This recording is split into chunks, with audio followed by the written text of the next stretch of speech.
नमस्कार दोस्तों। आपको बताऊंगा ट्रेड कैसे करते। तो एक स्टॉक मार्केट रिसर्च एनालिस्ट का काम एक्चुअली होता क्या है? जी। क्या होता है, लोग इन्वेस्ट करना चाहते हैं पर हर एक इंसान अपने अपने बिजनेस में बिजी है।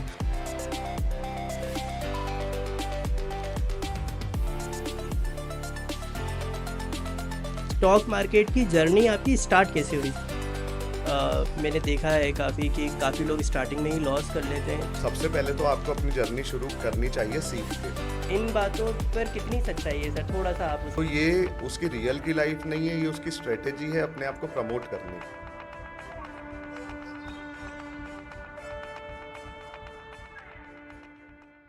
नमस्कार दोस्तों, स्वागत है आपका हमारे इस नए वीडियो में। आज हमारे साथ में परम निवेश, जो कि एक सेबी रजिस्टर्ड रिसर्च फर्म है, उसके जो रिसर्च एनालिस्ट हैं मिस्टर इंद्रजीत सर, जो कि परम निवेश के सीईओ एंड फाउंडर हैं, वो हमारे साथ में आज हैं। तो सबसे पहले तो वेलकम सर हमारे वीडियो में, और thank you so much. Finally आज हमें, आपने 2 महीने से मैं रिक्वेस्ट कर रहा था एक वीडियो के लिए, और आपने मुझे आज समय दिया है। तो सर, काफ़ी हमारे क्लाइंट्स होते हैं, काफ़ी ऑडियंस हमें मिलती है जो काफ़ी स्टॉक मार्केट को रिलेटेड बहुत सारी उनके मन में सवाल होते हैं, जो कि इतने बेसिक सवाल होते हैं जो मुझे लगता है शायद 4 लोगों के बीच में बात करने में वो हेजिटेट होते होंगे या घबराते होंगे कि यार ये फुद्दू सा सवाल मैं क्यों पूछूं। मेरे पास भी कुछ उसी तरह के सवाल हैं जो मैं आज आपसे जानना चाहूँगा। तो सबसे पहला सवाल आपसे है सर, स्टॉक मार्केट की जर्नी आपकी स्टार्ट कैसे हुई सर, बताएं प्लीज़। स्टॉक मार्केट की जर्नी बेसिकली सबकी स्टार्ट एक जैसे ही होती है। अच्छा। कोई ना कोई एक दोस्त होता है जो आपको जी। स्टॉक्स के बारे में बताता है। हम्म। तो मेरी लाइफ में ही ऐसे मेरे हॉस्टल हुआ करते थे। हम्म। तो मेरे हॉस्टल में एक बंदा रहता था, दीपक करके। ओके। तो उन्होंने बोला कि आप एक डीमैट अकाउंट खुलवाओ। जब मैं 11th-12th में था, हम्म। तो एक डीमैट अकाउंट खुलवाओ, मैं आपको बताऊंगा ट्रेड कैसे करते। तो थोड़ा इंटरेस्ट आया, डीमैट अकाउंट खुलवा लिया, फ्री में खुलता था। जी। तो कुछ दिन तो उन्होंने मुझे ट्रेड्स दिए, जी। प्रॉफिट दिया। जी। पर फिर वही हुआ जो हर एक के साथ होता है, जी। अ, लॉसेस। पूरा फंड जीरो। अरे वाह! तो अभी समझ नहीं आया, 11th-12th में थे, पापा से लेके रुपए इस पे इन्वेस्ट किए थे। ओके। 2-4 महीने निकले तो एक और मेरा दोस्त है, हुँ। वो आया। तो हमने डिसाइड किया कि चल एक काम करते हैं, अपन दोनों स्टॉक मार्केट में वापस से इन्वेस्टमेंट चालू करते हैं। ठीक है। ये फर्स्ट ईयर की बात है फिर। हुँ। तो हमने इन्वेस्ट चालू किया, 15,000 रुपए से ही शुरू किया। उस टाइम पे होते थे नहीं रुपए। जी। तो 15,000 से मुझे याद है 1-1.5 लाख रुपए हमने बना लिया। अच्छा। अभी मैं उस टाइम पंजाब में था, सडनली अशोक लेलैंड के हमने ऑप्शंस लिए हुए थे। ओके। ज्यादा कुछ समझ आता नहीं था, जितना समझ आया उतना कर लिया। जी, जी, तो जी। एक दिन में 1.5 लाख का पूरा हमने वापस से जीरो कर लिया। ओहो! तो उस दिन कसम खाई कि आज के बाद ऑप्शन ट्रेडिंग नहीं करना है। फिर जी, 1 आध साल, 6-8 महीने निकले। जी, तो मैं जॉब करने चले गया मुंबई में कंपनी में। जी। उस कंपनी का बेसिकली काम ही ये था कि फाइनेंशियल डाटा को एनालाइज करना, हुँ। और एनालाइज करके बड़े बड़े इंस्टीट्यूशंस को वो डाटा प्रोवाइड करवाते थे। ठीक है। तो वहां पर थोड़ा बहुत डाटा एनालाइज करना सीखा, अच्छे लोगों के साथ रहा। जी, तो दिमाग में आया कि अब एक काम करते हैं, लॉन्ग टर्म इन्वेस्टिंग पे फोकस करते हैं।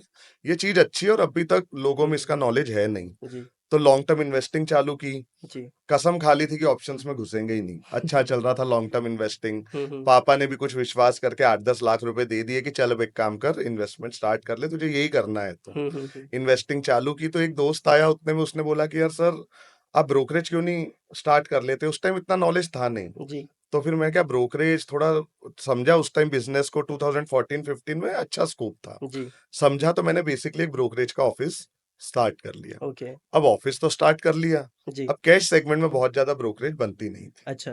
लोगों को करना था ऑप्शन ट्रेडिंग। इंडियन जी, मार्केट में एक ट्रेंड ही चल गया है। जी, और ब्रोकरेज भी ऑप्शन ट्रेडिंग से बनती थी, तो क्लाइंट्स को सही राय देना भी जरूरी था। जी, फिर लगा कि नहीं, अभी लॉन्ग टर्म इन्वेस्टमेंट के बारे में तो जानकारी ले ली है। जी, अब मुझे थोड़ा सा इंट्राडे और ऑप्शंस ट्रेडिंग और फ्यूचर ट्रेडिंग, ये क्या होता है, ये सारी चीजें सीखनी चाहिए। जी, तो 3-4-5 जगह से सीखा, पर कुछ ऐसा सेटिस्फैक्टरी समझ नहीं आ रहा था। जी, फिर एक चीज हालांकि मेरे साथ अच्छी थी, मैं जो सीखता था, तो मेरे पास उस टाइम पे ब्रोकरेज थी, मेरे क्लाइंट्स थे। जी, तो मैं उनसे डिस्कस करता था, चीजें निकालता था, उनको देता था। तो प्रैक्टिस डे 1 से स्टार्ट थी। जी, तो फिर एक मेरे सर है, रवि सर, जी, उनसे मेरी मुलाकात हुई। उन्होंने बोला कि मैं सिखाता हूँ, तो उन्होंने मेरी क्लासेस ली। जी। और फिर वो उधर से मेरा थोड़ा सा टर्निंग पॉइंट आया कि रिसर्च समझना चालू हुई। ओके। उसके बाद कंटिन्यूअसली मैंने ब्रोकरेज हाउस, जो मेरी कंपनी थी, जी, उसमें ट्रेड्स निकालने की कोशिश की, कैसे बेहतर ट्रेड निकाल सकता हूँ। हालाँकि क्लाइंट को देना हमें अलाउड नहीं रहता है, ओके, पर मैं अपने लिए अपनी रिसर्च को बेहतर करने के लिए कुछ समय बाद फिर मैंने सोचा कि अब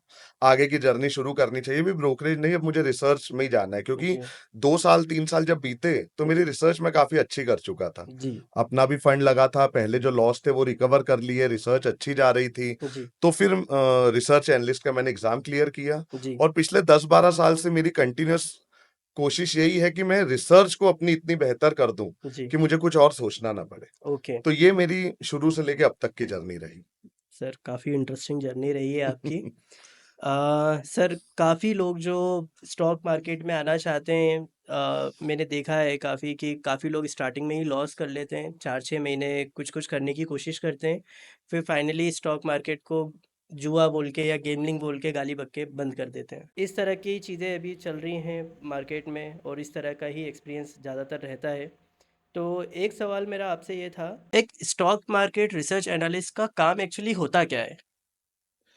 देखिए, रिसर्च एनालिस्ट, मैं आपको सिंपल से वर्ड्स में समझा दूं अगर, जी, तो आम जनता को डाटा ड्रिवन डिसीजन लेने में हेल्प करना एक रिसर्च एनालिस्ट का काम होता है। जी, जी, क्या होता है, लोग इन्वेस्ट करना चाहते हैं, पर हर एक इंसान अपने हुँ, अपने बिजनेस में बिजी है। जी, उसके पास इतना समय नहीं है कि वो स्टॉक मार्केट से रिसर्च करे। जी, जी, तो हमारा काम है, सबसे पहले 3 हिस्सों में मैं अपने काम को बाँट सकता हूँ। जी, सबसे पहले एक्युमुलेशन ऑफ डाटा, जी, कि किसी भी फर्म या किसी भी कंपनी के बारे में या किसी भी इंडस्ट्री के बारे में जी, अगर मुझे रिसर्च रिपोर्ट बनानी है, तो जी, मेरा सबसे पहला काम रहेगा कि थोड़ा-सा ऑथेंटिक डाटा मैं उस कंपनी के बारे में जी, कलेक्ट करूँ। अब ऑथेंटिक डाटा से मेरा मतलब है कि सबसे पहले तो जो डाटा का आपका सोर्स है, जी, वो रिलायबल होना चाहिए। जी, ऐसा नहीं कि कोई सी न्यूज़ आपने सुनी, उधर से डाटा उठा लिया, जी, किसी ने आपको कुछ बोला, आपने उधर से डाटा उठा लिया। आपका डाटा सोर्स रिलायबल होना चाहिए, सबसे पहली चीज़। जी, ऐसे सोर्सेस से होना चाहिए जिस पे आप ट्रस्ट कर सकते हो। ओके, तो सबसे पहला काम है एक ऑथेंटिक डाटा कलेक्ट करना। हुँ, हुँ, दूसरा काम होता है उस डाटा पे वर्किंग करना, उस ओके, डाटा को एनालाइज़ करना, जी, उस डाटा को अरेंज करना कि क्या-क्या इस कंपनी के कोज़ हैं, क्या-क्या इस कंपनी के प्रोज़ हैं। ओके, उसकी स्ट्रेंथ निकालना, उसकी वीकनेस निकालना, उस कंपनी का फ्यूचर निकालना, हुँ, हुँ, फिर उस कंपनी का फ्यूचर वैल्यूएशन क्या होना चाहिए, जी, या उस कंपनी के हम शेयर प्राइस फेयर प्राइस की बात कर लें, जी, कि इस कंपनी का फेयर प्राइस रियल में क्या होना चाहिए। जी, और तीसरा जो सबसे ज़रूरी काम होता है, उस डाटा को इस तरह से अरेंज करना जी, कि ये लोगों को समझ आए, ओके, उसकी एक रिसर्च रिपोर्ट बनाना। तो ओके, डाटा एक्यूमुलेशन, जी, उसके बाद हम बात करेंगे डाटा एनालाइज़ करने की, जी, और सबसे आखिरी में होता है कि हम कैसे रिप्रेज़ेंट कर रहे हैं हमारे डाटा को। ठीक है। तो इन तीनों चीज़ों को मिला के हम एक रिसर्च एनालिस्ट के काम को समझ सकते हैं। ओके, और आप ये जो डेटा होता है सर, तो ये किस तरह का डेटा पे आप फ़ोकस करते हैं? ये बेसिकली फाइनेंशियल डाटा होता है। ओके, जैसे किसी भी कंपनी का प्रॉफिट लॉस, जी, या उसकी जितनी भी फाइनेंशियल्स बुक हैं, उस जी, कंपनी के रेशियोज़ क्या बोल रहे हैं, जी, कंपनी की ऑर्डर बुक कितनी है, हुँ, हुँ, हुँ, जो कंपनी जिस सेक्टर में वर्क कर रही है, उस सेक्टर का ग्रोथ ग्रोथ पर्सपेक्टिव कैसा है। ओके। ये डाटा बहुत वैरायटी, मतलब अलग-अलग तरीके का हो सकता है। ओके। अच्छा, आप ये जो डेटा के लिए जो आप ये रिसोर्सेज़ होते हैं या सॉफ्टवेयर होते हैं, ये किस तरह के सॉफ्टवेयर होते हैं और आप किस तरह के सॉफ्टवेयर यूज़ करते हैं? बहुत सारे सॉफ्टवेयर्स रहते हैं। बेसिकली हमें क्या चाहिए रहता है कि हमें कंपनी का एटलीस्ट पिछले 5 साल का एक ऑथेंटिक डाटा मिल जाए। जी, तो हमारी पहली कोशिश रहती है कि हम डायरेक्टली कंपनी के मैनेजमेंट को अप्रोच करते हैं, ओके। कि अगर वो हमें वो डाटा प्रोवाइड कर दें, क्योंकि जनरली हमें ये चीज़ें एकदम ऑथेंटिक सोर्स से ही चाहिए। पर सपोज़ कई बार ऐसा होता है कि हमें कंपनी के हवाले, कंपनी के सोर्सेज़ से डाटा नहीं मिल पाता, तो जी। फिर बहुत सारी ऐसी साइट्स हैं, बहुत सारी ऐसी एजेंसीज़ हैं जो हुँ, डाटा हुँ। प्रोवाइड करती है, जैसे ब्लूमबर्ग हो गया। ओके। तो इन सब से डाटा अरेंज करके, फिर सबसे मेन बात, जितने भी कंपनी के रिप्रेजेंटेटिव्स ने हुँ, मीडिया हुँ। में जो-जो चीज़ें बोली हैं, जी, जब-जब रिज़ल्ट आए हैं, उन रिज़ल्ट का एनालिसिस करना। जी, रिज़ल्ट के बाद जो फ्यूचर कमेंट्री वो प्रोवाइड करती है कंपनी, जी, उस चीज़ को एनालाइज़ करना, कंपनी में न्यूज़ क्या चल रही हैं। जी। तो अलग-अलग डाटा होता है, हर डाटा का सोर्स अलग हो ओके, सकता है, और आखिरी में जो हमारा एक बेसिक टूल होता है, सारे डाटा को हमें उठा के लाना रहता है एक्सेल शीट पे। ओके। एक्सेल शीट पे सारी कैलकुलेशंस करके, जी, फाइनेंशियल मॉडलिंग करते हुए हमें जी। कंपनी की फेयर वैल्यू निकाल के और ओके, क्लाइंट्स तक पहुंचानी होती है। Okay sir. आपका या मैं अगर एक रिसर्च एनालिस्ट की बात करूँ तो उसकी रूटीन क्या होता है सर दिन का? किस तरह का, मतलब जैसे 2 महीने से मैं आपको अप्रोच कर रहा था तो कभी आप मीटिंग में होते हैं और अभी तो मैं आपको देख रहा हूँ कि कई आप चैनल्स पे भी आना शुरू हो गए हैं। तो ये सब टाइमिंग आप कैसे मैनेज कर लेते हैं सर? इतने काम में बिजी होने के बावजूद? बेसिकली देखिए, अगर आपको कुछ ना कुछ करना है तो कॉम्प्रोमाइज कहीं ना कहीं तो आपको करना ही पड़ेगा। जी। अभी मेरी लाइफ, अगर दिन की बात करूँ तो सुबह सुबह चालू होता है 6:30 बजे से। ओके। 6:30 बजे मैं उठता हूँ, थोड़ा बहुत अपनी एक्सरसाइज ये सब करके 7 बजे मैं टीवी के सामने बैठ जाता हूँ, जी। न्यूज़ चैनल लगा के, ओके। ताकि मुझे पूरे वर्ल्ड में क्या चल रहा है वो थोड़ी सी जानकारी मिल जाए, किस किस कंपनी में कुछ अच्छा हुआ है, जी। क्या लोग कहना चाह रहे हैं मार्केट में, ताकि एक मार्केट का पर्सपेक्टिव समझ आ जाए कि क्या हो रहा है। जी। अगर मैं मार्केट से अपडेटेड नहीं हूं तो मैं कितना भी चाह लूं मैं प्रॉफिटेबल ट्रेड्स नहीं दे सकता, जी। मैं एक अच्छी रिसर्च रिपोर्ट प्रोड्यूस नहीं कर सकता। ओके। तो सुबह 7 से लेके 8 8:30 बजे तक न्यूज़, उसके बाद बस भाई 9 बजे मार्केट स्टार्ट हो जाता है, तो 9 से 3:30 कब बज जाते हैं पता नहीं लगता है। जी। उसके बाद जो भी हमारे क्लाइंट्स की क्वेरी रहती है, किसी को जी। कुछ समझना रहता है, तो ऐसे करके 7 8 जी। बज जाते हैं। उसके बाद घर जाके फिर कुछ ना कुछ पढ़ाई ओके। शुरू करनी पड़ती है। मतलब डेली आप कह रहे हैं कि आपके रूटीन के साथ साथ ग्लोबल न्यूज़ से लेकर तो खुद के भी नॉलेज को इम्प्रूव करने के लिए आप बिल्कुल। डेली मेहनत करते हैं। कुछ मेरे क्वेश्चन है सर, जो नए बिगनर ट्रेडर होते हैं, या मैं बिगनर इन्वेस्टर अगर मैं कहूँ तो वो कहना ज़्यादा सही होगा, उन लोगों के उनसे रिलेटेड मेरा ये सवाल है आपसे कि कोई भी व्यक्ति अगर जो बिगनर है, जो स्टॉक मार्केट का एस भी नहीं जानता है और पहली बार अगर मार्केट में आना चाह रहा है, तो उसको ट्रेडिंग से काम शुरू करनी चाहिए अपनी जर्नी, या इन्वेस्टमेंट से शुरू करनी चाहिए सर? जो भी नए लोग मार्केट में जुड़ना चाह रहे हैं, जी। सबसे पहले तो आपको अपनी जर्नी शुरू करनी चाहिए सीख के। ओके। क्या होता है, आजकल मार्केट में सब आना चाह रहे हैं और एक फोमो चढ़ा हुआ है, कि फोमो चल रहा है कि मार्केट भाग रहा है प्रॉफिट कमा लो, मार्केट ऊपर जा रहा है प्रॉफिट कमा लो। जी। 2 4 स्टोरीज आ जाती है कि इसने इतने रुपए लगाए, इतने कमा लिए, पर जी। एक फैक्ट है कि मार्केट कहीं भागा नहीं जा रहा है। जी। मार्केट अगर आज इधर है तो 10 साल बाद भी इधर ही रहेगा। जी। मेरी नए ट्रेडर नए इन्वेस्टर से ये रिक्वेस्ट है कि पहले आप थोड़ा सा समझिए मार्केट को, ओके। बेसिक नॉलेज लीजिए, उसके बाद आप डिसाइड कीजिए कि आपको किस तरह का इंस्ट्रूमेंट में इन्वेस्ट करना है। ठीक है। इंट्राडे ट्रेडिंग होती है, स्विंग ट्रेडिंग होती है, लॉन्ग टर्म होता है। जी। ये सारी चीजें डिपेंड करेगी कि आपका रिस्क टू प्रॉफिट एपेटाइट कितना है, जी। आप ओके। रिस्क कितना ले सकते हैं, आपको प्रॉफिट कितना चाहिए, कितने टेन्योर में चाहिए। ओके। तो ये सारी चीजें समझने के बाद अगर आप स्टॉक मार्केट में एंटर करेंगे जी। तो मुझे लगता है कि आपके सक्सेसफुल होने के चांसेस काफी ज्यादा हो जाएंगे। ओके, तो कुल मिला के आपका कहना है कि चाहे हम ट्रेडिंग करें, चाहे इन्वेस्टमेंट करें, लेकिन सीख कर करें, सीख बिना कर सीखे करें, हम कुछ मार्केट कहीं भाग नहीं रहा है। नहीं। जी। आज ट्रेंड है, कल भी ट्रेंड रहेगा। ओके।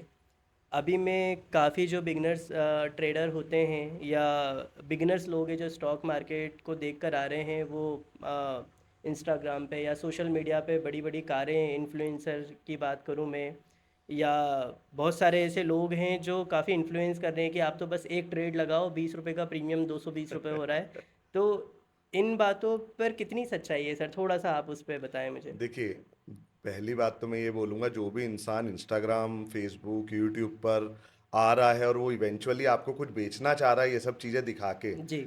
तो ये उसकी रियल की लाइफ नहीं है, ये उसकी स्ट्रेटेजी है अपने आप को प्रमोट करने की। ओके। आप मेरी बात को समझिए, अगर किसी इंसान को सही में प्रॉफिटेबल ट्रेडिंग आती है ना, जी। तो वो इंसान मार्केट में उस चीज को दिखावा नहीं करेगा। मैं कई लोग ऐसे देखता हूं आजकल जी। कि बताते कि हम 5 करोड़ से इंट्राडे ट्रेडिंग करते हैं, 10 करोड़ ओके। से इंट्राडे ट्रेडिंग करते हैं, जी। जी। और इवेंचुअली वो कर क्या रहे होते हैं, उसकी रील बना के और 500 रुपए का कोर्स बेच रहे होते हैं। तो आप जी। खुद सोचिए रियलिटी कहाँ पर है। जी हाँ। आपके पास अगर 1 लाख रुपए का फंड है, जी। और मैं ज्यादा नहीं कहता, आपको दो, आप इंट्राडे ट्रेडर हो ना, जी। आपको 2% का रिटर्न निकालना आता है, जी। और मैं कहता हूँ 22 ट्रेडिंग डेज हैं, हाँ। 22 में से 6 दिन आप लॉस भी करो, जी।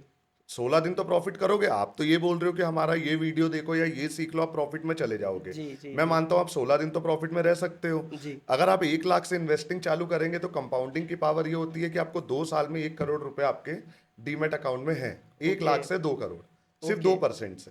2% सर मंथली की बात कर रहे हैं या daily. Daily? Okay, daily. Daily क्यों बोल रहा हूं मैं, या जी। मैं एक मिथ बस्ट करना चाह रहा हूं। जी। लोग बोलते हैं कि आप ये 9-15 वाली स्ट्रेटेजी पे ट्रेड कर लो, जी सर। आपको प्रॉफिट होगा। कई लोग बोलते हैं कि हमारा सेटअप इतना तगड़ा है, आप एक बार देख लो, जी। आपको लॉस ही नहीं होगा। तो जी। अब जी। इंट्रा डे में 100 रुपए की प्रीमियम 102 रुपए पे तो आप बेचने के काबिल होगे। बिल्कुल सर। 2% लेने की बात कर रहा हूं मैं। जी हाँ अगर सर। आप ये भी लेते तो आपको 2 साल बाद 1 करोड़ रुपए आपके हाथ आते हैं। ओके। और इवेंचुअली आपने बीच में ये स्कैंडल्स देखे होंगे जी। कि आप ट्रेड करो, हम आपको ट्रेडिंग सिखाते हैं, जी, आप लॉस करोगे ही नहीं, हमने इतने का प्रॉफिट कमाया है। जी, जब डीमेट अकाउंट उनका लीक हुआ तो जी, पता लगा कि यार उन्होंने स्टॉक मार्केट से तो 50 करोड़ कमा लिए, यूट्यूब ओके, से तो 50 करोड़ कमा लिए, ओके। और उनके खुद की पीएनएल की बात करें तो 6-7 करोड़ के लॉस में बैठे हैं। यूट्यूब से मतलब आपका है कि जो अपने कोर्सेज़ वगैरह सेल करके? बिल्कुल। तो ओके, ये पूरी एक स्ट्रेटेजी है। ओके, जिसको ट्रेडिंग इतनी अच्छी आती है, जिसके पास परफेक्ट स्ट्रेटेजी है, जी, उसको मार्केट में भटकने की जरूरत नहीं है। ओके। वो बैठ के अपना काम कर रहा है।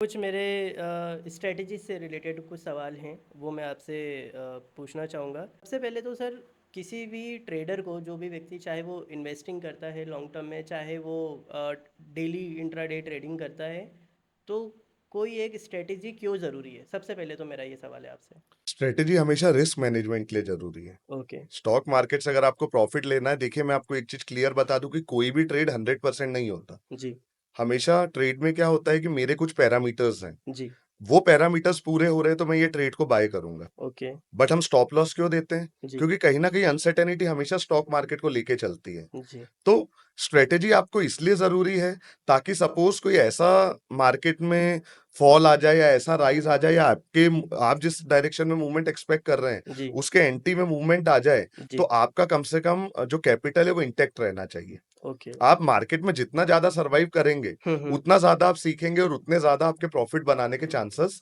बढ़ जाएंगे। और ओके, मेरे इतने साल के एक्सपीरियंस में मुझे एक ही चीज समझ आई है कि विदाउट स्ट्रेटेजी जी, you can not earn a decent profit. Okay, एक स्ट्रेटेजी, और जो दूसरा पिलर है वो है डिसिप्लिन। ओके, तो स्ट्रेटेजी एंड डिसिप्लिन, और हुँ, ये स्ट्रेटेजी जो ये है, ये हर एक के हिसाब से अलग हो सकती है। ओके, कोई एक स्ट्रेटेजी नहीं है। जी हाँ, मैं कहूं कि मेरी स्ट्रेटेजी सही है, ऐसा नहीं है। हुँ, मेरे से बड़े बड़े लोग भी बैठे हैं मार्केट में, बिल्कुल, जो मेरे से ज्यादा अच्छी रिसर्च देते होंगे या मेरे से अच्छे ट्रेडर हैं, जी, तो उनकी भी स्ट्रेटेजी सही है। बिल्कुल, हो सकता है मेरे पास कोई स्ट्रेटेजी हो जो मेरे सर्कमस्टांसेस के लिए अच्छी है, जी, तो मेरे लिए अच्छी है। तो जी, स्ट्रेटेजी कोई फिक्स नहीं होती, स्ट्रेटेजी आप अपने हिसाब से बनाइए। ओके। स्ट्रैटेजी में एक रिसर्च एनालिस्ट की भूमिका क्या होती है? मतलब वो कैसे हमें हेल्प कर सकता है? देखिए, बेसिकली क्या होता है, जो भी एक नया इन्वेस्टर मार्केट में आता है, जी, तो स्ट्रेटेजी बनाने में समय लगता है। ओके, एक दिन का काम नहीं है। पहले हुँ, आपको मार्केट को समझना पड़ेगा। जी, जब आप मार्केट समझ जाएंगे, काफी समय तक ट्रेड्स कर लेंगे, जी, तो आपको समझ आएगा बेसिकली मार्केट चलता कैसे है। ओके, और ये काम आपको रिसर्च एनालिस्ट रेडी करके दे सकता है। ओके, उसको मार्केट के ट्रेंड्स पता है, जी, मार्केट किस हिसाब से वर्क कर रहा है। जी, अगर वो एक्सपीरियंस है, जी, अगर तो वो भी अमेच्योर है, अभी मार्केट में आया है, तो बात अलग है। जी, वो आपको ऑलरेडी जो ट्रेंड्स है उन पे जी, बेस्ड रिकमेंडेशंस प्रोवाइड कर सकते हैं। ओके, और बेसिकली उनके पास बहुत सारी स्ट्रेटेजीज, जैसे मैं अपनी बात करूं, जी, तो मेरे हर क्लाइंट के पास कैसे ट्रेड करना है उसके लिए मेरे पास कुछ ना कुछ आइडिया होता है। ओके, जैसे मेरे पास कोई क्लाइंट आता है कि मेरे पास 20 लाख रुपए पड़े, मुझे इन्वेस्ट करने, कैसे करूं? जी, अब सबसे पहला मेरा उनसे सवाल होता है कि आपको लॉन्ग टर्म में इन्वेस्ट करना है, जी, या आप चाह रहे हैं कि इससे कुछ ना कुछ इंट्राडे करें, जी, या आप एक हाइब्रिड मॉडल पे जाना चाहते हैं। जी, ये चीजें समझते हुए, हुँ, उसके बाद जैसे कि सपोज कोई बोलता है कि मुझे 10-20 लाख से इन्वेस्ट करना है, लॉन्ग टर्म में इन्वेस्ट करना है, जी, तो फिर मैं उनको ये बताता हूँ कि लॉन्ग टर्म का पोर्टफोलियो बिल्ड करना कैसे स्टार्ट करना है हमें। अच्छा,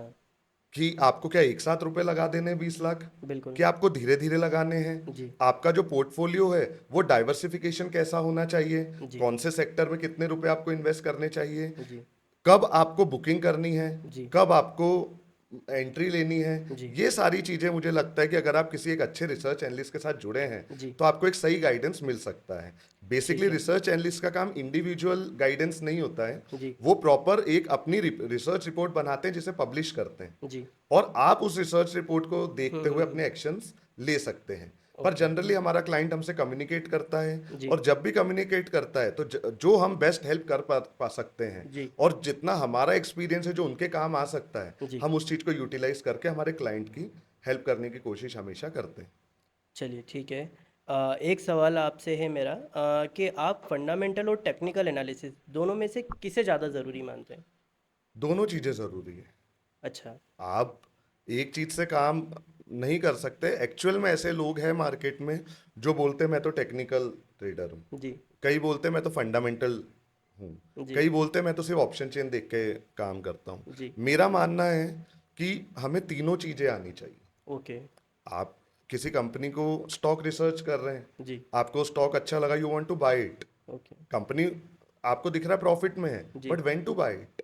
ओके। वो ज़रूरी सवाल रहेगा। हुँ, सपोज़ आप सोचो कि टाटा मोटर्स मुझे खरीदना है। जी, अभी 1200 पे जब चल रहा था तब कुछ समय पहले 3-4 महीने पहले, तो जी, उसका फंडामेंटल बहुत स्ट्रांग था। ओके, अच्छा था, प्रॉफिट में आई थी कंपनी, जी, तो वो खरीदना है। जी, लेकिन 1200 से वो सीधे ड्रॉप होके आ गया 550 साढ़े रुपए। 500 तो अब जी, इधर ज़रूरी क्या रहा, कंपनी तो आज भी अच्छी है ना, जी हाँ, पर खरीदना कब है वो ज़रूरी है। तो ओके, पहले हमने कंपनी डिसाइड की फंडामेंटल एनालिसिस से, जी हाँ, फिर हमें खरीदना कहाँ पर है वो हम डिसाइड करते हैं technical analysis. Okay, technical analysis से मैं ये देखता हूँ कि बाय कहाँ करना है और सेल कहाँ करना है, और ओके, इसी के साथ यूज कर सकते हैं हम ऑप्शन चेन को, अगर हमें और ज्यादा श्योरिटी चाहिए। ओके, ऑप्शन चेन आपको बताएगी कि बायर्स कहाँ पर बैठे हुए हैं, ओके, सेलर्स कहाँ पर बैठे हुए हुँ, हैं। हुँ, तो डे ऑफ बाइंग आप हुँ, चेक कर सकते हो कि क्या आज मुझे ये खरीदने के लायक लग रही है चीज, जी, क्या मुझे इसमें बहुत ज्यादा लॉन्ग बिल्टअप दिख रहा है कि अगर मैं आज इसको खरीदता हूँ तो जी, इन नियर फ्यूचर मुझे 10% का रिटर्न दे। तो ओके, हर चीज जरूरी है। ओके। और आप कौन-कौन से इंडिकेटर्स हैं जो आप ज़्यादा यूज़फुल मानते हैं? मैं बहुत बेसिक इंडिकेटर्स यूज करता हूँ। बेसिकली मुझे ऐसा लगता है कि समय के हिसाब से जब एक इंसान शुरू करता है ट्रेडिंग करना, जी, तो शुरुआत में ऑब्वियसली यूट्यूब से इन्फ्लुएंस रहता ही है, कुछ ना कुछ आपको नए नए इंडिकेटर्स बताते हैं। जी, पर मैं बेसिक इंडिकेटर्स यूज करता हूँ, जैसे आरएसआई हो गया, रिलेटिव स्ट्रेंथ इंडेक्स हो गया। हुँ, हुँ, कुछ मैं एक्सपोनेंशियल मूविंग एवरेजेस का यूज करता हूँ, ओके, कुछ मैं सिंपल मूविंग एवरेजेस का यूज करता हूँ, हुँ, हुँ, और वॉल्यूम्स। ओके, मेरा बेसिक, अगर मैं टेक्निकल एनालिसिस के सेटअप की बात करूं, जी, तो मेरा इतने में काम हो जाता है, मुझे ज़्यादा की ज़रूरत नहीं पड़ती, क्योंकि ओके, इसके साथ मैं ऑप्शन चेन और बाकी की बहुत सारी चीज़ें ऐड करके करता हूँ काम। ओके। आज के मार्केट में सबसे ज़्यादा किस सेक्टर में ग्रोथ है सर? सनराइज सेक्टर्स को चूज कीजिए। बहुत सारे सेक्टर्स है जो सनसेट है, बहुत सारे सेक्टर है जो सनराइज है। सनराइज सेक्टर बेसिकली वो होता है जिसका आगे चल के फ्यूचर है। जी, अब मुझे ये बताने की ज़रूरत नहीं है, ऑलरेडी इंस्टाग्राम यूट्यूब पे ये चीज़ें इतनी फैल चुकी हैं हुँ, हुँ, कि हुँ, आप एआई के सेक्टर में काम कर लीजिए, जी, आप ईवीज के सेक्टर में काम कर लीजिए। जी, ये तो कुछ स्टेब्लिश इंडस्ट्रीज हैं ही। जी, पर मैं इधर एक चीज़ और बोलना चाहता हूँ कि अगर आपको स्टेबिलिटी चाहिए, जी, तो आप किसी भी एक बड़ी इंडस्ट्री में पैसा लगाइए। जी, वो इंडस्ट्री जो लगता है कि आज से 20 साल बाद भी जिंदा रहेगी। ओके, जितनी भी बड़ी इंडस्ट्रीज हैं उनके पास इतने इंफ्रास्ट्रक्चर्स हैं, जैसे टीसीएस इन्फोसिस की बात कर लेते हैं हम। जी, ये कोई बहुत ज़्यादा पहले इनका एआई पे फोकस नहीं था, जी, पर इनके पास इंफ्रास्ट्रक्चर इतना स्ट्रांग है, इतनी इनकी टीम इतनी बड़ी है जी, कि जैसे इनको लगा कि एआई फ्यूचर के लिए ज़रूरी है, जी, इन्होंने अपने आप में एआई को अकोमोडेट कर लिया। तो ओके, ये कंपनी भी हो गई एआई रेडी। जी, अब जी, ये कंपनी ऑलरेडी ग्रोथ कर चुकी हैं, स्टेबल ओके, हैं। तो आज से 20 साल बाद अगर मैं बोलता हूँ कि ये कंपनी नॉर्मल प्रॉफिट्स में भी रहे, तो जो आज इनके पास असेट्स हैं, आज से 20 साल बाद आप उन असेट्स की वैल्यू सोचिए। बिल्कुल, तो सेक्टर से ज्यादा जरूरी है हुँ, कि आपका सोच क्या है इन्वेस्ट करने से पहले, जी, किस तरह से आप इन्वेस्ट करना चाहते हैं, कितने समय के लिए आप इन्वेस्ट करना चाहते हैं। ओके, उस बेसिस पे आप चूज कीजिए कि आपको क्या करना है। ओके। सर किसी भी स्टॉक को पहचानने में जैसे अंडर वैल्यू है या ओवर वैल्यू है, हम कैसे जान सकते हैं? बेसिकली मैं अपनी पर्टिकुलरली बात करूं तो मैं करता हूं किसी भी चीज के लिए फाइनेंशियल मॉडलिंग। ओके, बहुत सारे मेथड्स रहते हैं, डिस्काउंटेड कैश फ्लो हो गया, हुँ, हुँ, या फिर हम असेट बेस्ड उसका वैल्यूएशन कर लें। तो जी, ये सारी चीज़ें हम एक पूरी प्रोसेस को फॉलो करते हैं। ठीक पर है, अगर मैं बात करूं कि कोई यंग इन्वेस्टर है, कोई नया इन्वेस्टर है जो ट्रेड करना चाह रहा है, हुँ, हुँ, तो उसको इतना नॉलेज तो होना चाहिए कि कंपनी के बेसिक फाइनेंशियल्स क्या होते हैं। जी, प्रॉफिट, जी, लॉस, रेवेन्यू, जी, ऑर्डर बुक, जी, और डेब्ट कितना है कंपनी पर, जी, इंटरेस्ट कवरेज रेशियो कैसा है अगर डेब्ट है तो, जी, प्राइस टू अर्निंग रेशियोज कैसा है, जी, price to book value ratio कैसा है। जी, ये कुछ पैरामीटर्स है जो बेसिकली हमें पता होने चाहिए, हुँ, हुँ, और इसके बेस पे हम पहले तो कंपनी की एक फाइनेंशियल हेल्थ को पता कर सकते हैं। जी, और कई लोग टेक्निकल की बात करते हैं तो मैं उस पर भी सपोर्ट कर देता हूँ कि कई इंडिकेटर्स भी आते हैं जी, जिसपे हम पता कर सकते हैं कि ये कंपनी अभी ओवर वैल्यूड चल रही है हुँ, चार्ट पे, हुँ, हुँ, या अंडर वैल्यू चल रही है। तो जी, एक नहीं, बहुत सारे फैक्टर्स हैं, कोई ओके, यूनिवर्सल तरीका नहीं है। पर अगर आप जानना चाहेंगे तो थोड़ी सी इंफॉर्मेशन भी आप कलेक्ट करना शुरू करेंगे, जी, तो आपको कंपनी के बारे में पता लग जाएगा। पर ओके, आप ब्लाइंडली बस इंस्टाग्राम पे ये सुन के कि ये शेयर बहुत अच्छा है आप उस पर इन्वेस्ट कर दे, ये चीज गलत है। ओके, आप इन्वेस्ट करने के पहले खुद से थोड़ी सी रिसर्च कीजिए उस ओके। बारे में। अच्छा, इसी जो आपने मुझे अभी जवाब दिया, इसी से रिलेटेड एक क्वेश्चन है मेरा कि कोई भी नया इन्वेस्टर है, वो कौन-कौन सी बेसिक रिसर्च करे, उसके लिए क्या सलाह रहेगी आपकी? जो भी नए इन्वेस्टर है, मैंने आपको अभी कुछ पैरामीटर्स बताए हैं, जी। Book value ratios, okay. Interest coverage ratios. Okay. मैं कहता हूँ इन चीज़ों को समझने में बहुत समय नहीं लगेगा। ओके। आप सिर्फ इन चीज़ों की डेफिनेशंस देख लीजिए, जी। उनको कहाँ पर चेक करना है। सिंपल सी मैं एक साइड बोलता हूँ, मनी कंट्रोल। ओके। सब जितना भी कोई भी बंदा स्टॉक में इन्वेस्ट कर रहा है तो उसके मोबाइल में है। बिल्कुल। मनी कंट्रोल पे आपको हर एक फाइनेंशियल डाटा फ्रीली अवेलेबल है। ओके। आप वहां से कुछ बेसिक चीजें सीखें और जी। कीजिए। ये मेरे ख्याल से एक हफ्ते की अगर आप क्लास कर लेंगे, जी। जी। किसी से एक हफ्ते के लिए सीख लेंगे कि भाई मुझे सिर्फ बेसिक सिखा दो, जी। जी। कि मुझे तो इस कंपनी में इन्वेस्ट करना है, कि मुझे ये पता लग जाए कंपनी लॉस तो नहीं करने वाली। ओके। ये स्किल आपको लाइफ टाइम काम आएगी। ओके। आपके पास अगर मैं कहता हूँ 5,000 रुपये भी पड़े, जी। स्टॉक मार्केट ऐसी जगह है जहां पर आप 5 लाख रुपए भी लॉन्ग टर्म में इन्वेस्ट कर सकते हो। जी। तो ये स्किल को एक्वायर करें। आज भी अगर मैं एक चीज मुझे समझ नहीं आती, ऐसा क्यों, अगर हम वर्ल्ड मार्केट्स की बात करें जी। तो इंडियन मार्केट में जो फाइनेंशियल लिटरेसी है हाँ, वो हाँ। आज भी बहुत लोएस्ट लेवल्स पर है। ओके। 5 से 6% लोग ही स्टॉक मार्केट में जैसे एक्टिव हैं या फिर कैपिटल मार्केट में एक्टिव हैं। जी। वही अगर हम अमेरिका की बात करें तो 60% का रेशियो है। ओके। तो सिर्फ। Why that country is thriving, वो कंट्री की इतनी ग्रोथ क्यों है? वहां के लोगों को एक्स्ट्रा इनकम कैसे जनरेट करना है, या फिर एक तो हमने मेहनत करके पैसा कमा लिया, जी। और एक जो वो पैसा कमाया वो हमें पैसा कैसे कमा के दे, जी। इस चीज का डिफरेंस पता है। ओके।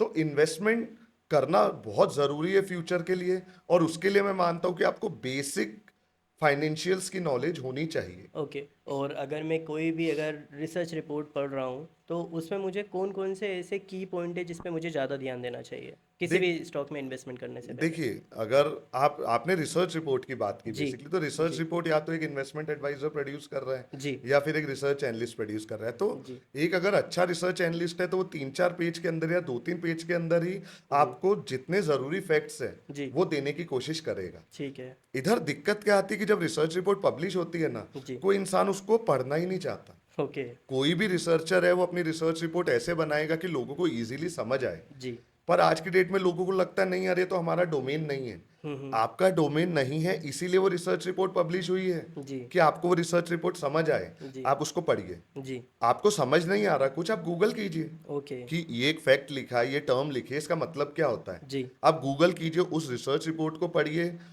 आपको चीजें खुद ब खुद थोड़े टाइम में समझ आने लग जाएंगी जी। कि यार इस सेक्टर में इन्होंने ये चीजों को जी। एनालाइज किया है। जी। तो अगली बार अगर आपको कोई शेयर लेना है जी। और उसी सेक्टर में से है, तो जी। शायद 5-7-10 रिसर्च रिपोर्ट पढ़ने के बाद आप भी उस लायक हो जाएं कि आप खुद ही कुछ फैक्ट्स ढूंढने लग जाएं। ओके। तो ऐसे करके भी आप एक बेसिक नॉलेज को गैदर कर सकते हैं। ओके। और बाकी जो मैंने आपको बताया कि अगर रिसर्च रिपोर्ट नहीं खुद से शुरू करना है, जी। तो वही कुछ बेसिक फैक्ट्स जो मैंने आपको बताए जी। वो फॉलो कीजिए, शुरू कीजिए। जैसे जैसे फिर आप पढ़ाई चालू करते हैं, रिसर्च चालू करते हैं, तो जी। खुद ही आप एक एक स्टेप करके आगे बढ़ते जाते हैं। Never stop, always keep studying. कुछ ना कुछ ओके। नया रोज पढ़ो, जी। आपको नॉलेज मिलता रहेगा। जी। इवेंचुअली एक टाइम ऐसा आ जाएगा जब आपको किसी की रिकमेंडेशन की जरूरत नहीं पड़ेगी। जी। आप खुद इतने नॉलेजेबल हो जाएंगे कि आप अपने आप को संभाल सकते हैं। ओके। और क्या रिसर्च एनालिस्ट की जो राय होती है वो हमेशा हमें फॉलो करनी चाहिए? नहीं, बिल्कुल भी नहीं। रिसर्च एनालिस्ट हम्म। बेसिकली अनबायस्ड रिपोर्ट ही प्रोड्यूस करता है, ओके। डाटा अपने हिसाब से पूरा एनालाइज करने के बाद। ओके। पर फिर भी आपको सावधानी रखनी चाहिए। रिसर्च एनालिस्ट का काम है रिसर्च रिपोर्ट रेडी करना। ठीक है। उसमें कुछ रिस्क फैक्टर्स भी होंगे, जी। उसमें कुछ अच्छे फैक्टर्स भी होंगे जो कंपनी को आगे लेके जा सकते हैं। ओके। रिसर्च एनालिस्ट का काम है वो सारी फैक्ट्स आपके सामने रख देना। ओके। डिसीजन मैं कहता हूं कि आपको ही लेना चाहिए हमेशा। ओके। ठीक है। सर, स्मॉल कैप या मिड कैप स्टॉक्स में रिसर्च करते वक्त हमें क्या सावधानी रखनी चाहिए? स्मॉल कैप और मिड कैप स्टॉक्स में सिंपल सी चीज है कि पिछले कुछ टाइम से जो ट्रेंड चला है, जी। तो स्मॉल कैप मिड कैप ने हमारे निफ्टी या बैंक निफ्टी का जो इंडेक्स है जी। उसको आउट परफॉर्म किया है। ओके। वैल्यूएशंस बहुत ज्यादा स्ट्रेच है। ओके। थोड़ा सा ये देखना चाहिए कि हम ऐसी कंपनी चूज करें जी। जिसकी थोड़ी सी बुक वैल्यू और प्राइस टू बुक वैल्यू जो रेशियो है जी। वो थोड़ा हमें ठीक मिल जाए, जी। प्राइस टू अर्निंग रेशियो हमें ठीक मिल जाए। जी। ऐसा ना हो कि कंपनी की बुक वैल्यू है 100 रुपए जी। और कंपनी ट्रेड कर रही है 5,000 रुपए पे, जी। तो वो बहुत ओवर वैल्यूड है। ओके। कंपनी के पास उतना फ्यूचर प्रोस्पेक्ट भी होना चाहिए कि वो 5,000 रुपए से भी ऊपर बढ़े। जी। स्टॉक मार्केट में इन्वेस्ट क्यों कर रहे हैं? जी। ताकि हमारा वैल्यू एनहांस हो। ओके। समय के साथ हमारा वैल्यू बढ़े। जी। तो अगर हमने किसी ऐसी कंपनी पे लगा दिया जिसकी वैल्यूएशन ऑलरेडी बहुत स्ट्रेस्ड है, जी। ग्रोथ कर रही थी, पर जैसे ही हमने खरीदा, अब अक्सर आपने देखा होगा, आपके साथ भी होता होगा जी। कि जैसे ही हम इन्वेस्ट करते कंपनी थोड़ी सी नीचे आना शुरू हो जाती है। जी। जी। मार्केट में दिखी, कुछ टाइम तक हमने देखा, हमने जी। जाना समझा नहीं, इन्वेस्ट कर दिया। जी। तो ऐसा नहीं, पहले आप उसके वैल्यूएशंस चेक कीजिए, जी। कंपनी के मैनेजमेंट के बारे में थोड़ी सी जानकारी निकालिए। जी। जैसे अब भी आपने कई कंपनीज देखा होगा जिन पे सेबी के एक्शन चल रहे हैं, जी। कंपनी के प्रमोटर्स ने बहुत सारी गड़बड़ कर दी। बिल्कुल सर। तो कंपनी के मैनेजमेंट के बारे में थोड़ी सी जानकारी लीजिए। जी। ये सारा डाटा इकट्ठा करने के बाद आप हम्म। डिसाइड कीजिए कि आपको इस कंपनी में लॉन्ग टर्म के लिए इन्वेस्ट करना है कि नहीं। ओके। जैसे आप राकेश झुनझुनवाला जी की एक हमेशा बात सुनते होंगे कि मेरे को टाइटन पे बहुत ट्रस्ट था, जी। मैंने टाइटन में इन्वेस्ट किया। जी। उन्होंने टाइटन में ऐसे इन्वेस्ट नहीं किया, जी। उन्होंने टाइटन के मैनेजमेंट को समझा, उन्होंने जी। टाइटन के बिजनेस प्लान को समझा, जी। उन्होंने टाइटन के फाइनेंशियल्स को समझा, जी। क्या उसकी ग्रोथ स्टोरी होती है उसको समझा, फिर जाके ट्रस्ट किया और उस पर रुपए लगाए, और जिसका उनको मैनीफोल्ड बेनिफिट मिला। ओके। अपॉर्चुनिटीज बहुत सारी है, ढूंढनी आनी चाहिए। काफ़ी क्लाइंट होते हैं जो स्टॉप लॉस नहीं लगाते हैं, या लॉस में आने के बाद में उनकी साइकोलॉजी कम्प्लीटली बदल जाती है, चाहे वो कितनी अच्छी स्ट्रेटजी पे काम कर रहे हैं, चाहे कितनी अच्छी उनका सेटअप है। तो ये जो स्टॉप लॉस वाली चीज़, मतलब बात आती है जहाँ पर, तो मुझे आपकी राय चाहिए कि स्टॉप लॉस क्या हमें सच में लगाना चाहिए या नहीं? क्योंकि मैंने खुद ने देखा है कई बार, अगर हमने कोई ट्रेड लिया है, एग्जांपल के लिए मैंने 100 रुपये पे कोई ऑप्शन बाय किया, वो मैंने सोचा है ऐसा कि कुछ 120 रुपये पे मैं बेचने वाला हूँ, और मैंने 90 रुपये का उसमें स्टॉप लॉस लगाया हुआ है। बाकी कई बार ऐसा होता है कि जस्ट वो प्रीमियम मेरा स्टॉप लॉस काटती है, और वो 120 से 125 भी जाती है, 150 भी जाती है। तो वहाँ पर मुझे क्या करना चाहिए सर? स्टॉप लॉस हमेशा मेंटेन करना चाहिए। या ओके। मैं इसको ऐसे बोलना चाहूंगा कि दो तरह के लोग होते हैं, जी। एक को सट्टा खेलना है, जी। एक को इन्वेस्टमेंट करना है, या फिर एक को सिस्टमेटिक ट्रेडिंग करनी है। जी। आपको सट्टा खेलना है, स्टॉप लॉस लगाओ ही मत, ओके। पूरा रिस्क लो। हम्म। पर अगर आपको स्टॉक मार्केट को सट्टा नहीं लेना है, आपको रियल में रिटर्न्स चाहिए, तो मेरे इतने साल के एक्सपीरियंस से मैं एक चीज जो सॉलिड निकाल सकता हूँ इंट्राडे ट्रेडिंग के बारे में, जी। कि stop loss is the key. Okay. Stop loss के बिना काम नहीं होगा।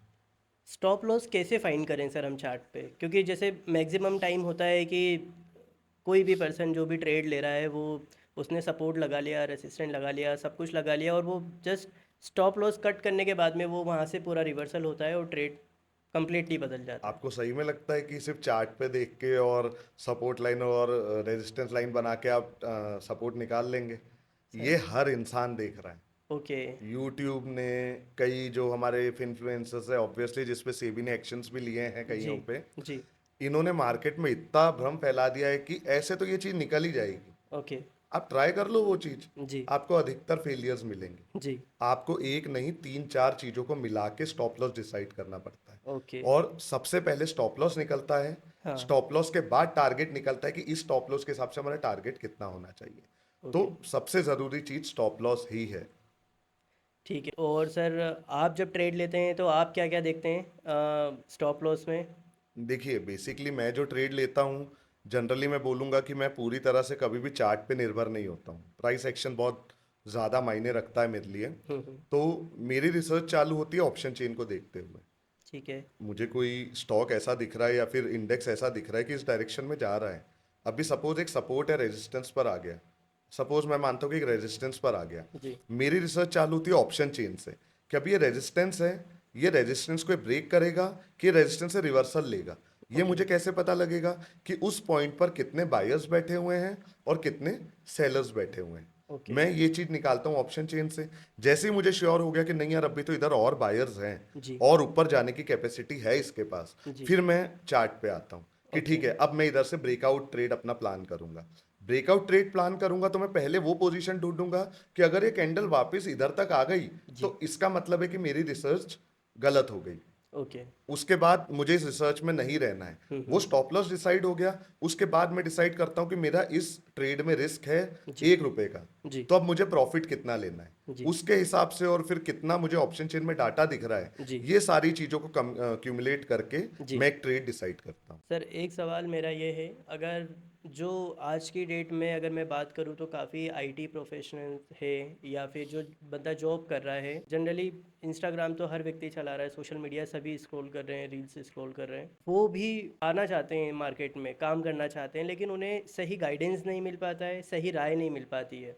अगर कोई बंदा ट्रेडिंग करना चाहता है या इन्वेस्टिंग करना चाहता है तो मिनिमम कितने कैपिटल से उसको शुरू करना चाहिए? अगर इन्वेस्टिंग की बात करूँ तो मिनिमम कितना पैसा उसको इन्वेस्टिंग के लिए शुरू करने के लिए लगना चाहिए, और ट्रेडिंग शुरू कर रहा है तो ट्रेडिंग के लिए मिनिमम कितने अमाउंट से ट्रेडिंग स्टार्ट हो सकती है? देखिए, अगर मैं ऐसे स्टेप बाय स्टेप की बात करूं तो मेरे हिसाब से इंसान को पहले इन्वेस्टिंग चालू करना चाहिए। ओके। जब वो मार्केट को समझने लगे, मार्केट के ट्रेंड्स को समझने लगे, जी। और जो उसने इन्वेस्ट किया है उसी में से कुछ प्रॉफिट निकाल ले, जी। और उस प्रॉफिट पे ही रिस्क लेना चाहिए उसको, इंट्राडे ट्रेडिंग से, या जिसको आप ट्रेडिंग कह रहे हैं। ओके। तो first investing, first learn the market, okay. Understand the market, hmm. And then you should go for trading okay. Out of that money which hmm. You have earn from the stock market only. Okay. आप अपने corpus से risk नहीं लेंगे। तो okay. सबसे पहली चीज तो इन्वेस्टिंग, उसके बाद ट्रेडिंग। ओके। अब हम बात करते हैं कि इन्वेस्टमेंट कितने से स्टार्ट हो सकता है। जी। कभी भी इन्वेस्टमेंट मेरे हिसाब से ऐसी चीज है जो कि बहुत छोटे कॉर्पस से ही स्टार्ट होनी चाहिए। ओके। मैं समझ लो कि 5 लाख रुपए मार्केट में इन्वेस्ट करना चाहता हूँ, जी। तो ये 5 लाख रुपए में एक दिन में नहीं लगाऊंगा, जी। ये 5 लाख रुपए में एक साल में लगाऊंगा। ओके। मैं क्या करूंगा कि जो कंपनीज में मुझे इन्वेस्ट करना है, पहला जी। स्टेप कंपनी फाइंड आउट करनी है, जी। इंडस्ट्री फाइंड आउट करनी है कि हमें कहाँ इन्वेस्ट करना है। सबसे पहले मैं वो कंपनी ढूंढूंगा। हम्म। 5 कंपनी मैंने सपोज ढूंढ ली, उन 5 कंपनीज में मैं सिर्फ और सिर्फ एक छोटी सी एंट्री ले लूंगा। ओके। एक एंट्री ले ली, अभी मार्केट समझ लो कि 20% टूट गया वो वाला शेयर, जी। मेरे पास अभी फंड बचा है, जी। मेरे को 10 लाख रुपए इन्वेस्ट करने या 5 लाख रुपए इन्वेस्ट करने, तो मैंने अभी सिर्फ 50,000 रुपये लगाया है। ओके। जैसे जैसे मार्केट नीचे आएगा मैं जी। उसमें और इन्वेस्ट करूंगा, और ओके। नीचे आता है मैं और इन्वेस्ट करूंगा, और वाइस वर्सा ऊपर जाता है तो भी मैं इन्वेस्ट करूंगा। बस ये है कि जब नीचे जाएगा तो इन्वेस्टमेंट का रेशियो अलग रहेगा, ओके। जब ऊपर आएगा तो इन्वेस्टमेंट का रेशियो अलग तो रहेगा। आपका कहना है कि कोई भी व्यक्ति जो नया इन्वेस्टमेंट कर रहा है उसे एक बार में अपना पूरा पैसा ना डालते हुए एक पार्ट में इंस्टॉलमेंट में पैसा बिल्कुल, डालना चाहिए? उसका रीजन है, देखिए आप हमेशा जो प्राइस चल रहा है जी। उसके नजदीक रहेंगे या जी। प्रॉफिट में रहेंगे तो ही आपको मजा आएगा। ओके। टाटा मोटर्स की मैंने अभी बात की थी, 1200 रुपये का प्राइस था। जी। सपोज मेरे को 1200 पे एंट्री लेनी है, जी हाँ। मैंने 10,000 रुपये से ले ली 1200 पे एंट्री। ओके। अभी 20% गिर गया, जी। 980 रुपये आ गया, जी। मैंने थोड़ी सी और एंट्री ले ली, ओके। और 20% टूट गया, इवेंचुअली वो 550 रुपये तक आया। जी हाँ। मैंने कम से कम 4 ट्रेंच में इस शेयर में अपना इन्वेस्टमेंट ओके। करना है। हम्म। क्यों? ताकि हमारा प्राइस एकदम नीचे आता जाए। ओके। एक बार आप अच्छे प्रॉफिट में आ गए, उसके बाद आपके ऊपर है। जैसे सपोज आपने 600 पे बाय किया, प्राइस वापस 1200 चले गया, जी। डबल हो गया, जी। आपने जो अपना कॉर्पस लगाया था आप उसको निकाल के साइड करो। ओके। जो अब आपने जो मार्केट से कमाया वही पैसा मार्केट में छोड़ दो। जी। अब इस पैसे को आप छोड़ दो लंबे समय की। ओके। मैं एक चीज इधर देखता हूँ कि जो जैसे हमारे घर वाले हैं, जी। इन्होंने कोई ऐसा नहीं कि बहुत ज्यादा कमाई की, जी। इनके कुछ 2-3 इन्वेस्टमेंट ऐसे रह गए जी। जो कि इनको many many many fold returns देगा, और जो ओके। आज उनको सर्वाइवल दे रहे हैं। जैसे रियल एस्टेट सर? बिल्कुल। ओके। तो स्टॉक मार्केट भी ऐसे, रियल एस्टेट में आपको 1 करोड़ एक साथ लगाना है, जी। इधर तो आप 50,000 भी लगा सकते हो ना। जी हाँ। जी हाँ। रिटर्न का परसेंटेज तो आपको सेम मिलेगा। बिल्कुल। आप वो पैसा लगा दो और छोड़ दो 10 साल के लिए। बिल्कुल। 10 साल बाद मैं आपको बोलता हूँ कि उस पैसे से आपका, अगर आपने एक हैंडसम अमाउंट लगा दिया है, जी। आपके डेली के खर्चे चलने लग जाएंगे, और उसके बाद भी वो इन्वेस्टेड पैसा बढ़ेगा। सर एक सवाल हमारे पास काफ़ी आता है कि अगर कोई एक जॉब पर्सन है जो अपनी रेगुलर लाइफ में जॉब में बिजी है, वो इन्वेस्टमेंट करना चाहता है, तो वो इन्वेस्टमेंट कैसे कर सकता है सर?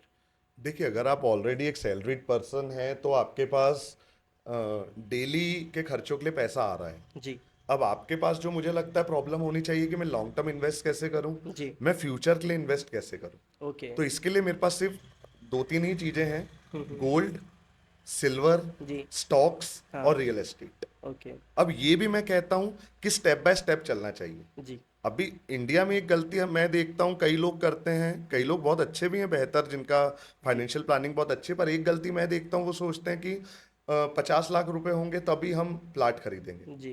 50 लाख जब तक आपने किया, जी। वो अमाउंट का आपको कोई रिटर्न मिला क्या? बिल्कुल नहीं नहीं। मिला, वो आपके अकाउंट में पड़ा रहा। जी। कई लोग सोचते हैं कि यार 1 लाख रुपए इकट्ठा हो जाए तो मैं सोना खरीद लूंगा, नहीं, ऐसा कभी नहीं होना चाहिए। जी। इन्वेस्टमेंट और राइट इन्वेस्टमेंट आपका डे वन से चलना चाहिए। ओके। अभी मैं आपको एक्सप्लेन करता हूँ कैसे। सपोज आपके पास 10,000 रुपए एक्स्ट्रा पड़े, जी।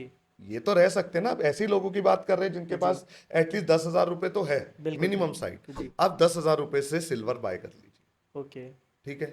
आप इन्वेस्ट करते जाइए, समझ लीजिए 4 महीने बाद आपके पास 10,000 रुपए और आए, जी आप और सिल्वर खरीद लीजिए। जी। आपके पास 1 लाख रुपए हो गए, हम्म। आप वो सिल्वर को बेच दीजिए। तब तक क्या होगा, कई सिल्वर का प्राइस भी अप्रिशिएट हो चुका है। या फिर उस समय का वेट कीजिए जब तक आपका प्राइस आपको कुछ ना कुछ बेनिफिट दे। सर ये जो आप गोल्ड या सिल्वर की बात कर रहे हैं, ये ज्वेलरी फॉर्म में बोल रहे हैं या? न- नहीं, मैं रिकमेंड करूंगा कि ये आप इन्वेस्टमेंट के लिए सॉलिड फॉर्म में लें। ओके मतलब कि बिस्किट ले लें, ओके। या फिर डायरेक्ट ऐसी चीजें। और इवेंचुअली ज्वेलरी में भी करते तो उसमें नुकसान ये होता है कि आपका maintain maintain making, making charge GST. और जीएसटी और ये सब चीजें, जीएसटी तो खैर इधर भी लगेगा, जी पर मेकिंग चार्ज और डिजाइन ये सब चीजों में हम पैसा खराब कर लेते हैं ओके। काफी। तो आप सिल्वर खरीदिए। जी जब आपके पास सिल्वर इतना हो गया, आपको लगता है यू नीड टू अपग्रेड, जी आप एक बड़ी चीज खरीद लीजिए, सोना। ओके। सोने से जब आपके पास पैसा इकट्ठा हो रहा है, इवेंचुअली सोना आपको रिटर्न दे रहा है, हर साल बढ़ रहा है जी और सबसे सेफ इन्वेस्टमेंट माना जाता है। जी सोने से आपका एक कॉर्पस इकट्ठा हो गया, जी आप उसको बेच के एक प्लॉट खरीद सकते हैं। ओके और ये प्रोसेस आपकी डे वन से चालू रहेगी। तो ओके। आपके पास 1,000 रुपए भी है तो जी you have a place to invest. Okay. अभी इसके साथ में आपको स्टॉक्स में भी इन्वेस्ट करना है।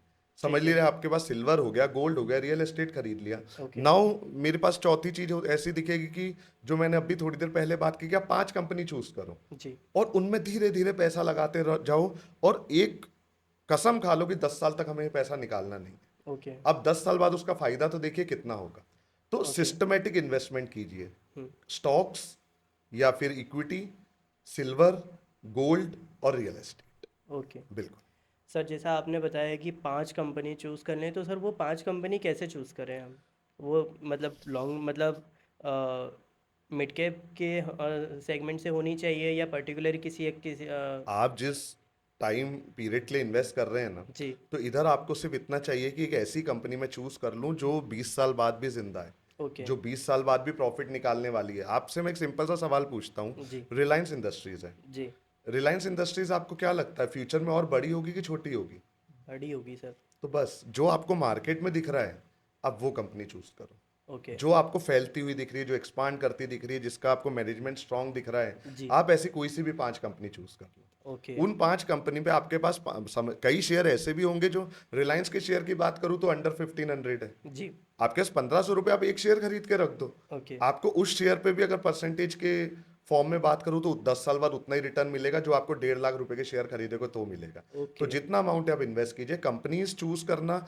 मैं एक रिसर्च एनालिस्ट हूं तो मैं ये कह सकता हूं कि आप एक किसी रिसर्च एनालिस्ट से जुड़ सकते हैं। जी जैसे हमारे पास ऐसे बहुत सारे क्लाइंट्स हैं जिनको लॉन्ग टर्म इन्वेस्ट करना है, जी तो हमारे पास एक मॉडल पोर्टफोलियो है। जी हम उनको मॉडल पोर्टफोलियो दे देते हैं। जी सपोज मेरा मॉडल पोर्टफोलियो 1 लाख रुपए का है, जी कोई 10 लाख इन्वेस्ट करना चाहता है, जी तो अगर मेरे मेरे मॉडल पोर्टफोलियो में वो एक शेयर है तो वो 10 शेयर ले सकता है। ओके। तो ये इन्वेस्टिंग हम भी बहुत इजी कर देते हैं। जी ऐसी कंपनीज ढूंढते हैं जो फ्यूचर के लिए है, टाइम बेस्ड रहती हैं, जी और कब किस कंपनी पे प्रॉफिट बुक करना है, कब किस कंपनी में हमें अब और एंट्री लेनी है, जी ये हमारी कंपनी काम करती है। तो ओके। बेसिकली आप खुद भी कर सकते हैं, जी पर आपको लगता है कि नहीं, आपको किसी एक्सपर्ट की इधर एडवाइस चाहिए, जी। तो आप हमारे साथ जुड़िए। सर एक सवाल मेरा था कि अगर कोई भी पर्सन है, उसे ऑप्शन में खासकर अगर ट्रेडिंग करनी है, तो वो ऑप्शन की ट्रेडिंग ऑप्शन बाइंग करने से कर सकता है या सेलिंग करने से करना चाहिए?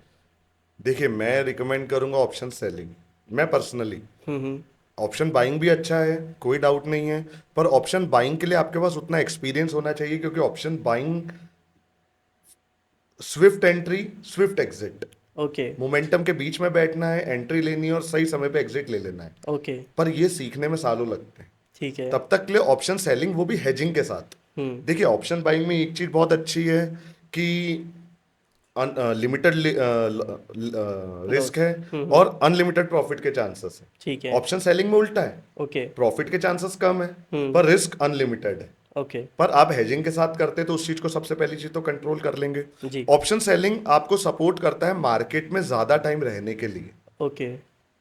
मार्केट आपके ट्रेंड में चल रहा है तो भी आप प्रॉफिट में हो, जी मार्केट साइडवेज चल रहा है तो भी आप प्रॉफिट में हो। बिल्कुल। आप लॉस में कब आओगे? जब मार्केट आपके अपोजिट डायरेक्शन में चले जाए। ओके। उस टाइम के लिए आपने अपनी पोजीशन को हेज करके रखा है, लॉस भी बहुत बड़ा नहीं नहीं होगा। होने का जी। है। ऐसे में क्या करेंगे, आप मार्केट में ज्यादा समय बिता पाएंगे। जी। जितना ज्यादा समय बिताएंगे उतना ज्यादा आप मार्केट के ट्रेंड्स को समझेंगे और जी। उतने ज्यादा आप प्रॉफिट में आने के चांस को अपने बढ़ा लेंगे। तो okay. Option selling with hedging, okay.